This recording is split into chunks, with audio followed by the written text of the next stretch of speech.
Hello, everyone, and welcome to today's Café Talk, Adapting Home and Life to Retirement.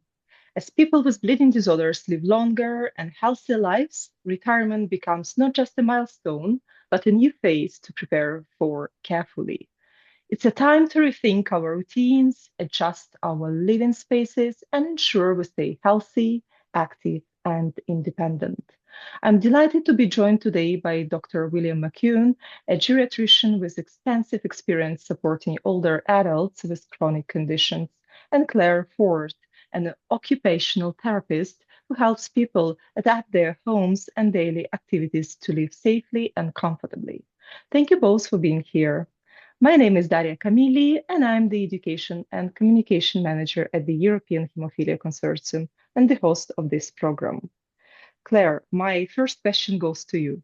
Many people will not be familiar with occupational therapy. Can you tell us what is an occupational therapist and what do they do?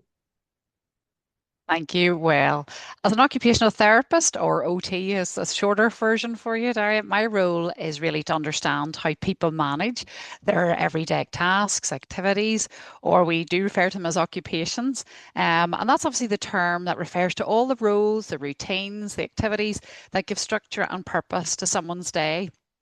And that can range from personal care, getting around their home, to preparing meals, engaging in hobbies, social participation and work life. So basically, our aim is to always support people to live as independently, safely, and meaningfully as possible. So, for people with bleeding disorders, especially those who are starting to notice changes in how they move about, or unfortunately who didn't have access to modern prophylaxis growing up, a focus on understanding how their condition affects everyday life. I spend time looking at how they're managing their usual routines, possibly what feels harder than it used to, and where there might be risks. From there, I can offer practical ideas to make things safer and easier, whether that's adapting activities, suggesting useful equipment, or recommending small changes around the home to support them maintaining their independence. I obviously also work closely with the rest of the multidisciplinary team. So we're looking at the whole picture together, and that obviously includes the physical health, the emotional well-being, and just their day-to-day function. So the goal is always the same: to help each person stay active, confident, and as independent as possible as they get older. Thank you, Claire. William, from a geriatrician perspective, what are some of the main physical and emotional changes people with bleeding disorders might experience as they age and transition into retirement? So, retirement is a major life transition for anyone with bleeding disorder or not. And I've been thinking about it quite a lot recently because my mother retired last week. So, this is very relevant for our family right now. Retirement for many brings welcome freedom, it brings opportunity, time for travel, relationships, interests that were postponed during working life. But it can also bring uncertainty. It can bring a loss of identity. For many people, work provides structure, it provides social connection, and losing that can adversely affect people's sense of purpose and well-being. So we see a lot of emotional and physical changes during this transition. Physically, people with bleeding disorders, especially those with severe disease, may be living with the long term consequences of lack of access to treatment, chronic joint pain, reduced mobility, fatigue.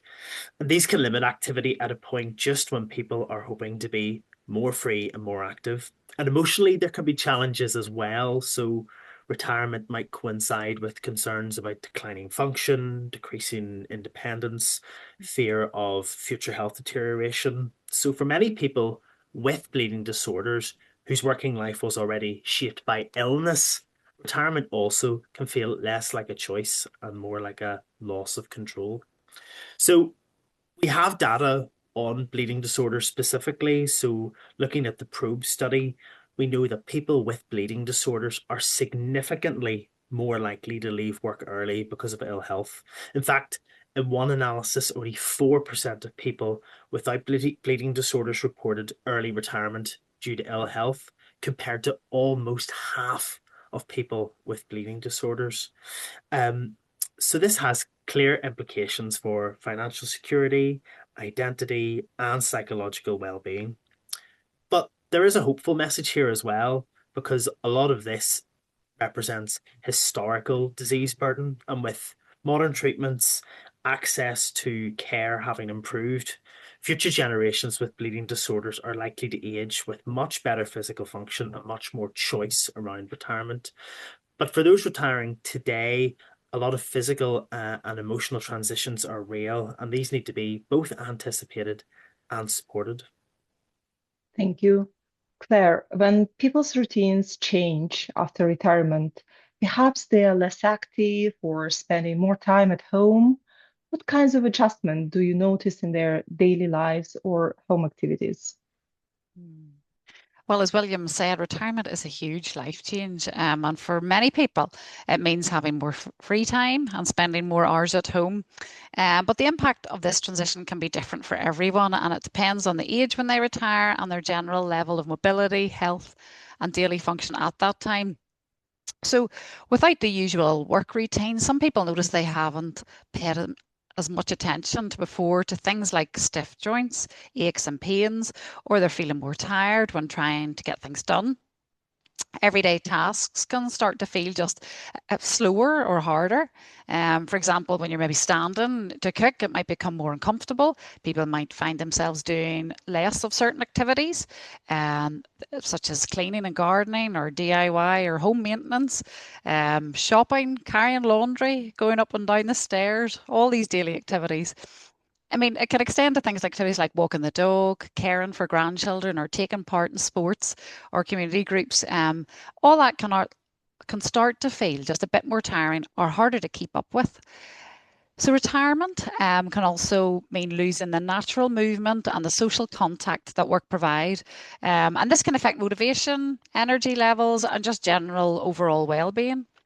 So, as occupational therapists, I can help by supporting people to build a balanced daily routine, staying active and keeping socially connected.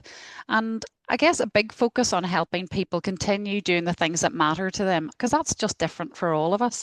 But sometimes it's just about adapting tasks, pacing activities, or actually just finding new ways to stay engaged, both physically and socially. So sometimes there's a lot of just thinking outside your normal box. Speaking about home environment and safety, what are the first things you recommend checking or improving to make a home safer and more comfortable as we age? Mhm. So I guess the priority is always to make your home work with you and not against you. And we all use and arrange our homes differently, but I definitely think there's some key areas to look at to help you stay safe and comfortable. And especially for those who are experiencing functional difficulties. And definitely OT research shows that home modifications can significantly improve ADL independence, home safety, and just supporting aging well. So just touching on a few areas, falls prevention. A lot of us are familiar with that anyway, but just things like looking at good lighting, clear walkways, secure flooring, and all that can help reduce the risk of slips and trips. Something we're maybe not great at, removing clutter, and nobody likes to be told to remove clutter, but this is really helpful in certain circumstances to remove clutter, securing maybe loose carpets or mats, checking for trailing wires that can make moving around your home safer and easier if they're just out of the way. Obviously, we can look at access and mobility as well. Small changes can make a big difference to comfort and confidence. This might include adding grab rails at steps or entrances at your front or rear, improving stair handrails, or checking that chairs and other furniture are safe and comfortable height, which obviously varies for everyone as well. Because obviously sometimes like the likes of having a low chair can make standing up more difficult and tiring for some folk. Probably a key area that we would spend a lot of time looking at with folk are the bathroom safety. The bathroom's often actually the first place where people start to feel a bit unsure. Simple additions such as non-slip mats, well-placed grab rails, or a shower stool can improve safety and reduce effort actually as well, and help maintain independence. And hopefully, like you said, just make people feel a bit more confident within that home environment. Yes. William, as geriatrician, would you say it's better to plan these adjustments early or wait until a real need occurs? So that's an important question. And actually, I think the answer is that home adaptation requires a careful balance. So if changes are made too early or inappropriately, they can inadvertently reduce independence by replacing abilities that are still present. Conversely, if adaptation is delayed or poorly timed, avoidable risks such as falls, loss of confidence, and reduced quality of life can emerge. So, to take the example of a stair lift, if a stair lift is installed too early, it may reduce everyday stair climbing, which is an important source of strength and balance and exercise, and potentially this could accelerate mobility decline. But if it's installed too late, that individual may already be at high risk of falling, sleeping downstairs, avoiding bathing, all of which could constitute a significant loss of independence. So in this situation, a delay could be harmful. So I think the general principle is to plan early but adapt progressively.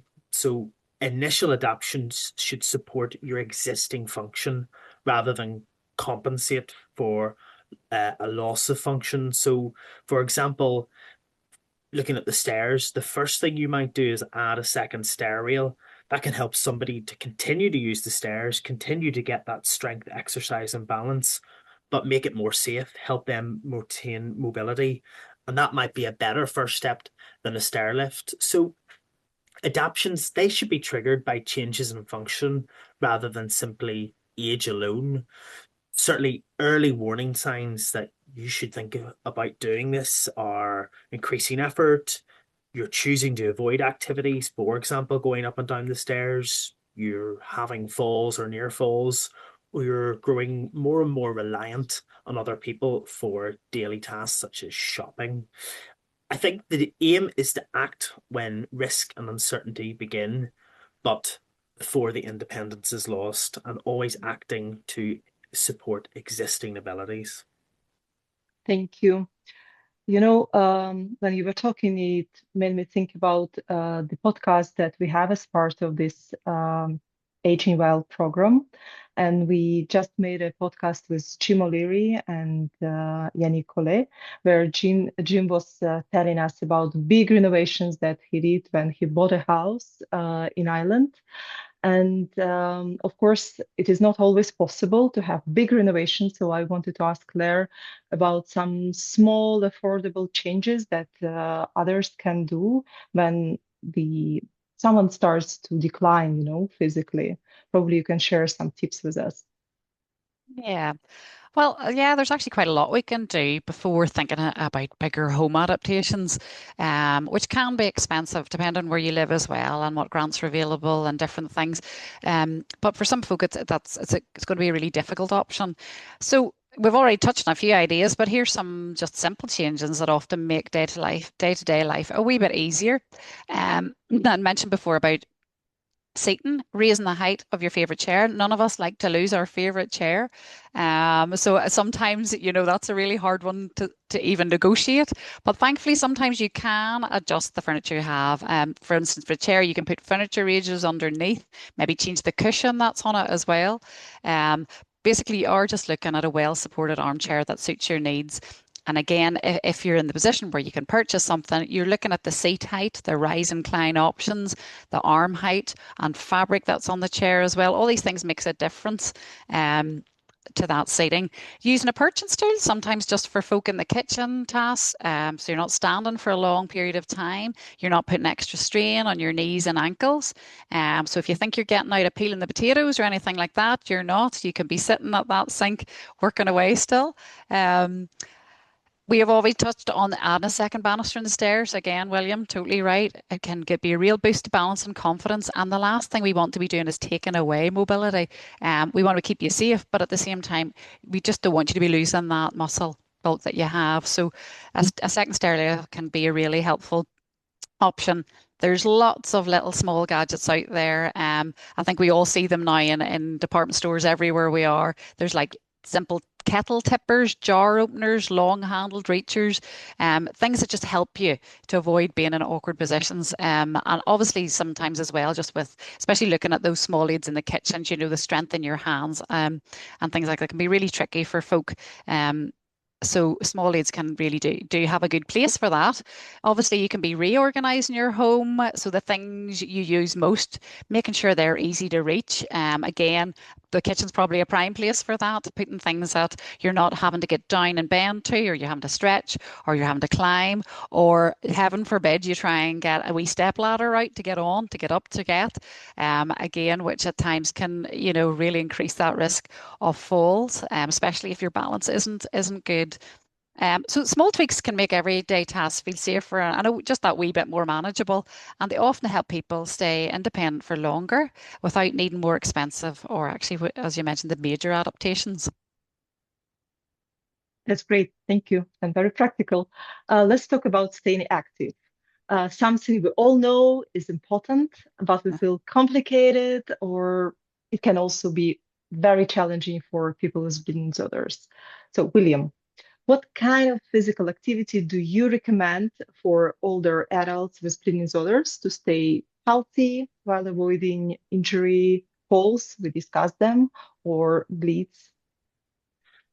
So everybody with a bleeding disorder is unique, and they're going to have their own abilities and they're going to have their own limitations. So plans for physical activity have to be matched carefully with the individual and their abilities and limitations. That said, there are some good general principles of what constitutes effective physical activity. So firstly, and most importantly, find an activity that you enjoy. Enjoyment improves motivation and long-term adherence. So if you hate running, for example, do not take up running. The second thing that is important to say is that any activity is better than none. So you don't necessarily have to go to the gym, for example. Many everyday activities around the house, such as gardening, vacuuming, they can go a very long way to maintaining independence. And even men can do housework and gardening. Um, Other basic activities that you can do in your house, such as sit to stand from a chair, wall press ups, getting up and down from the floor in a controlled way, carrying your shopping. These all contribute meaningfully to strength and cardiovascular fitness. And just to say that actually doing weight bearing exercises where you're taking your own body weight, where you're building strength, these are the most crucial for maintaining muscle and are very, very important when it comes to maintaining independence. I think if you want to do something a bit more structured, if you want to get out of your home, options include walking, cycling, swimming. There are lots of balance activities such as Tai Chi that also take in strength. And actually, exercise isn't just about maintaining fitness, but there can be an important social aspect to it as well, especially exercising with other people who have those experiences of bleeding disorders, of joint issues. This can be very motivating. It can be very reassuring when you see somebody like you is able to do this exercise or is choosing to do that strength training. It can be very motivating for you. So certainly in the group settings, people often report increased confidence when they see others like them being active. And I know, for example, a lot of haemophilia treatment centres do virtual physiotherapy sessions and online exercise classes, and these have been very well received. So I think at this point, you should be speaking to your OT. I think you should definitely be speaking to your physiotherapist, and because they will be able to give you specific advice about what is appropriate physical activity for you. They can get you started in a way that is safe. And people on treatment or prophylaxis, they should discuss their plans with their medical team because you may need to make changes with that if your activity is changing significantly. Just to reassure, some muscle aches when you're using those muscles you haven't used in a long time, that is normal. So you should begin gradually and build up over time. And it's helpful to have easier and harder options for the good days and for the bad days. But the key message is this: keep moving. Pain does not always mean harm, but if you have any concerns or worries, make sure you reach out to your treatment team. It's very important that you mentioned that just carrying your grocery is already a physical activity, because I believe many, including myself, don't think about it in that terms. And actually, I have a question back to you, William. You mentioned that a person needs to talk to occupational therapist. Do you understand it correctly? It is not always the case to have an occupational therapist in a hemophilia treatment center as part of multidisciplinary team. Well, I'm probably not the best person on this call to answer that, but very sadly, yes, very few haemophilia treatment centers have an occupational therapist, and I think that is such a missed opportunity. So we have physiotherapists who are great at mobility. Yeah. Life is more about just movement. It's about, can you do your activities? Can you look after yourself? Can you maintain your independence? And that's where occupational therapists such as Claire have such a crucial role to play. So certainly I would like to hope, as haemophilia treatment centres develop over the coming years and decades, that occupational therapists would be a crucial part of that, not just in the UK and Europe, but beyond. And if an occupational therapist is not available, Claire, should a patient go to physiotherapist, or whom should they talk to? You know, it is, I think it is hard. I mean, a lot of teams, if they do have the nurse, the physio, I think we all are very good at seeing someone holistically, and seeing the whole picture. And we're very good at picking up on different things or that are causing difficulty. I think when there isn't a dedicated OT, like I am here in Belfast, I think a lot of the time it's signposting and it's referring to our community colleagues who pick up on a lot of things, and we'll see people within their home environment. Obviously, it just is great when I can see people either in the clinic or I can go home and my colleagues can see how we all blend so well together, and they're picking up on elements of the person. And, you know, I do feel very privileged that I am part of a team here in Belfast, and it would be lovely. I would love to have some colleagues and buddies, yeah, as well within the haemophilia world.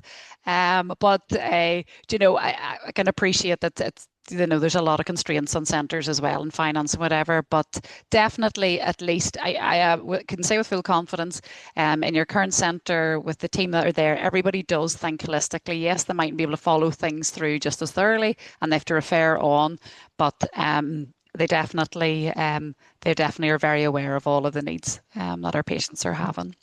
Let's hope we have more occupational therapists working with these other patients, and not only. Absolutely.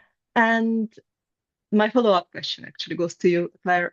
How can occupational therapy support someone in finding safe, sustainable ways to stay active, both at home and in the community? So, as I suppose we've already discussed and talked about as well, we're here to help people weave activity into their daily life in a way that feels achievable and meaningful. And I think sometimes we just don't quite grasp the fullness of activity. We kind of think it's more related to, it has to be just pure exercise. But activity, like you said about the shopping, it's our everyday task that we're moving and doing, that we really want to understand what matters to the person, whether, like William said, it's gardening, walking to the shops, caring for your grandchildren, managing your household tasks. That's all really important. And from there, we want to look at how we can pace that activity, how we can put into practice a bit of joint protection principles. There might be ways of grading that activity so they can support strength and mobility rather than aggravating the pain. It might just mean breaking down a task into shorter chunks, more manageable chunks. And sometimes it's not about how quick you can get something done, but it's about just getting there at your own pace, and a pace that's actually beneficial to you.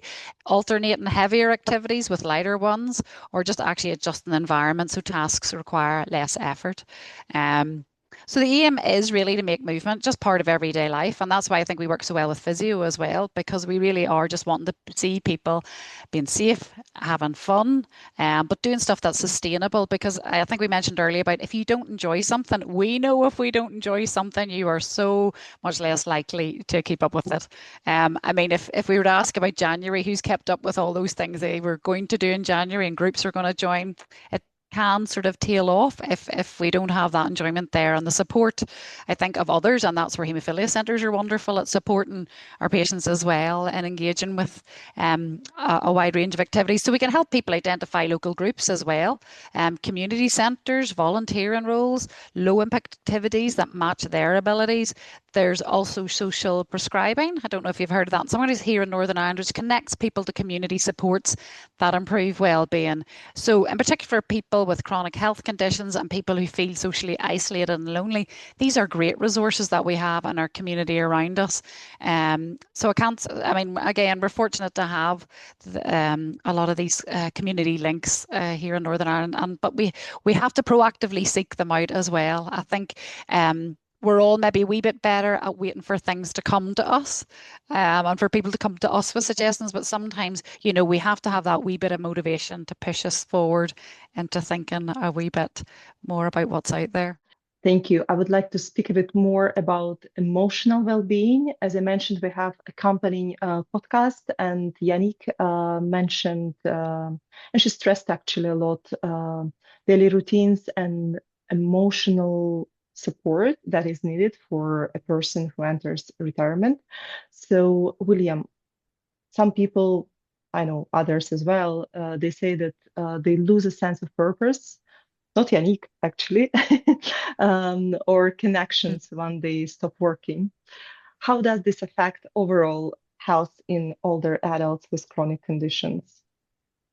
So, in terms of emotions, in terms of sense of purpose, when it comes to retirement, the picture is very mixed. So, it often depends on the circumstances of the retirement. So if a person's retirement was not voluntary, for example, they had to retire due to ill health or they were made redundant, it can be a very negative experience.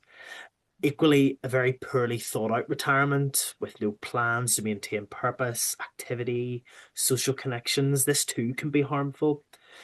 But if it is possible to have a positive experience of retirement, and if you have a well-planned and thought out retirement, this can be very good for individuals. So people who replace working activity with other activities or planned exercise, it's very possible they may see improvements in fitness, in sleep, in chronic disease, in their emotional well-being, and in their sense of purpose.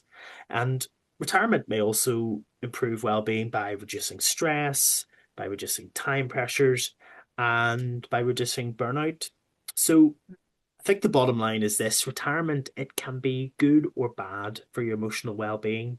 I think the headline has to be make sure you have a plan and make sure you have a purpose. The most critical elements have to include social networks such as volunteering, caring roles, physical activity, and routine. So to give it another example of a recent retirement in my family, my mother-in-law has just retired and she has mastered retirement. So she is planning a solo walking holiday in Spain. She started going to a gardening class. She has got more involved in her church. She's helping to provide childcare for me, which is fantastic. So for her, retirement has been a very, very positive emotional experience, and she has absolutely maintained her sense of purpose. So I think you have to plan for retirement. You have to have a purpose for retirement. And if you do these things, there's a very good chance that rather than losing purpose and having an adverse outcome for your emotional well-being, actually both might be enhanced and be very positive. I will keep promoting podcast here because that's exactly also what Yannick mentioned in that podcast because she kept volunteering. She's the president of the French Haemophilia Society. She kept her life very busy, but I'm not disclosing anything anymore. I invite everyone to listen. Claire, what practical things can people do to keep a positive daily routine and stay socially engaged? You already mentioned a few, but probably there is something else. Absolutely. I think I'm not going to sound like a broken record here, but do you know, aging well, it's strongly supported by a balanced routine that includes movement, rest, social connection, all what we mentioned, meaningful activity.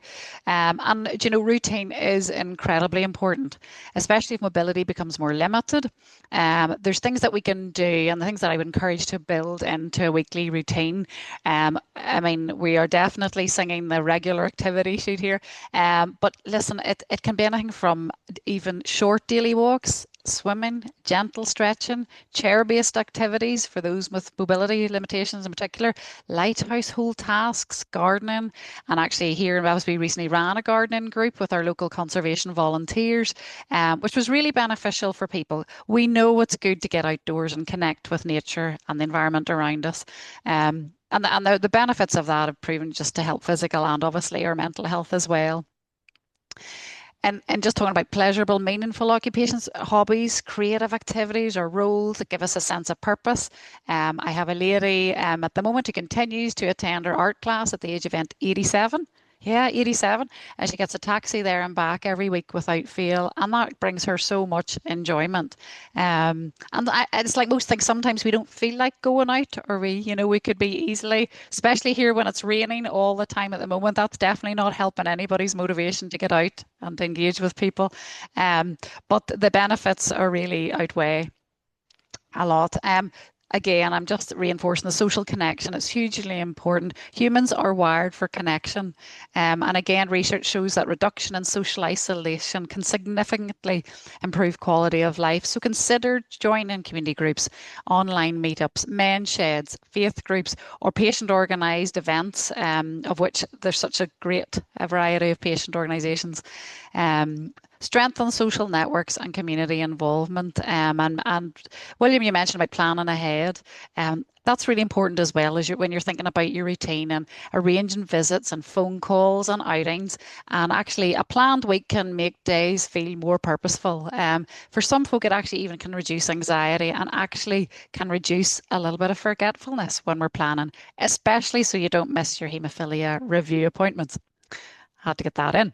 Uh, but no, planning in general, it really gives you purpose and focus. And to emphasize that when mobility is reduced, technology can be a real lifeline. Video calls, online classes, as we mentioned, physio have been really proactive at that.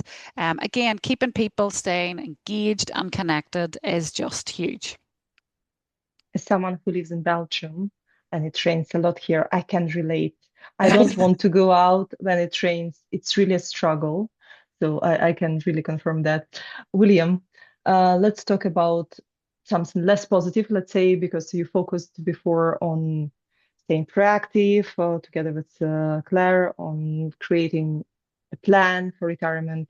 Okay, let's talk about those who feel real loneliness. They lack structure. Can this actually worsen physical symptoms like pain or fatigue, or it just stays as a mental issue?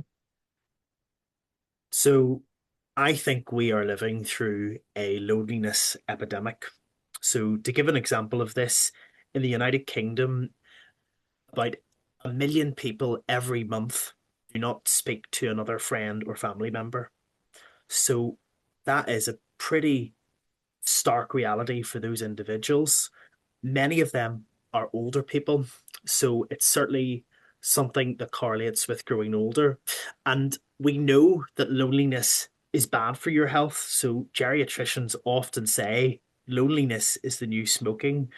There was a Harvard study done a number of years ago that found that the risk of stroke and heart attacks was about 30% higher in people who experienced loneliness or social isolation. So that's roughly as bad for your health as obesity or smoking 15 cigarettes per day. So there are a few things that are worse for your health than loneliness. And specifically in your question, you asked about pain and fatigue.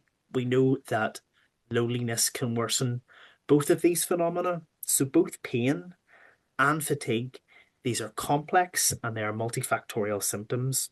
We know that individuals who are lonely report higher pain scores, greater functional impact from the same health problems, and poor response to painkillers. So addressing loneliness can reduce pain burden even without changing the underlying condition, such as arthropathy from a bleeding disorder.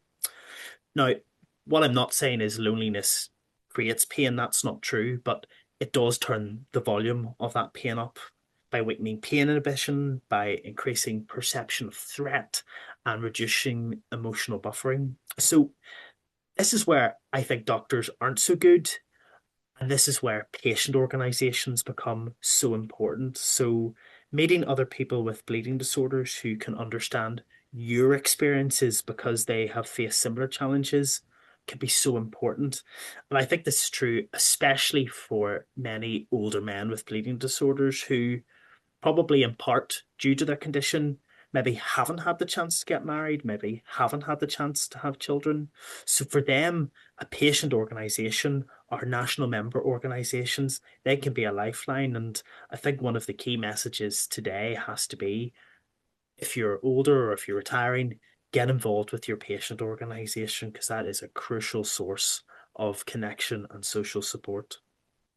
The numbers sound really scary, and I'm pretty shocked. I will ensure to send them to everyone, so people start getting involved. I also need to send it to my friend who actually ignores me for 6 months a year. Usually, I will send it to her. Um, Speaking about planning, as we already identified, it's very important. Claire, if someone is a few years away from retirement, what's a good first step to start preparing for their home or lifestyle changes? Yeah, that's an important thing. Do you know, sometimes it just helps to take a step back and look at your daily routine and your home setup with fresh eyes. You know, just to take the time to ask yourself what tasks already maybe feel a bit harder than they used to, what parts of the house even do I tend to avoid, what do I want to keep doing and enjoy as I move into retirement. So it's actually taking the time to pause. An OT home assessment can be a really useful way to spot early risks and opportunities because even small changes can make a big difference. And people often tell us they're surprised by how much just easier things feel once they have made a few simple adjustments. Um, and listen, there's healthy habits that are always worth building early as you go into retirement. We've touched on the staying active, keeping your body moving. It actually reduces falls. It strengthens your bones and muscles and supports your long-term brain health. We know this. Eat in a way that supports your health. Again, we know a balanced diet and maintaining a healthy weight can ease pressure on your joints and help you feel more energized. Obviously, keeping your brain engaged, reading, puzzles, art, music, crafts, whatever you enjoy, all help keep your mind active. And it's absolutely fine to use memory tools like lists and reminders. It's important to nurture your social connections. Spending time with others isn't just enjoyable. It's a key part of staying well. And as we touched on loneliness there, stick to a steady routine. Try to prioritize good quality sleep and proper rest. Again, that's just we all know that as well, but it really is a huge factor. And we know poor sleep can affect our physical function and even increase the risk of fall. So it's worth protecting it as part of your daily rhythm. And it's worth talking to your healthcare team about that or your GP if that really is becoming problematic for you. Thank you. And to wrap up, we have a tradition of these cafe talks. So I would like to ask for the final words for one piece of advice you would like to give to aging people with bleeding disorders so they can age well and healthy. Claire? Maybe more than one, but just quickly stay connected, keep moving, be proactive about doing the things that give your life meaning. And independence isn't about doing everything the way you always have. It's about adapting confidently so you can keep enjoying the activities and the relationships and the roles that matter most. William?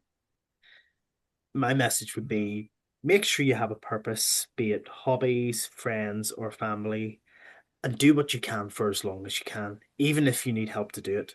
For example, from a lovely occupational therapist like Claire.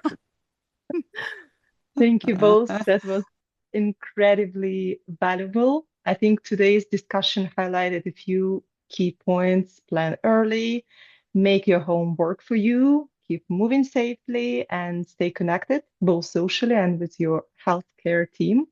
Thank you again, Claire and William, for sharing your expertise and practical tips. And thank you to everyone listening for joining us. And if you would like to continue this conversation, please share your reflections or experiences. We would love to hear from you. We have a question box, anonymous. It is open to everyone throughout this program, so don't hesitate to send your questions our way. And if you have questions to William and Claire, please send them and we will answer them. Thank you so much.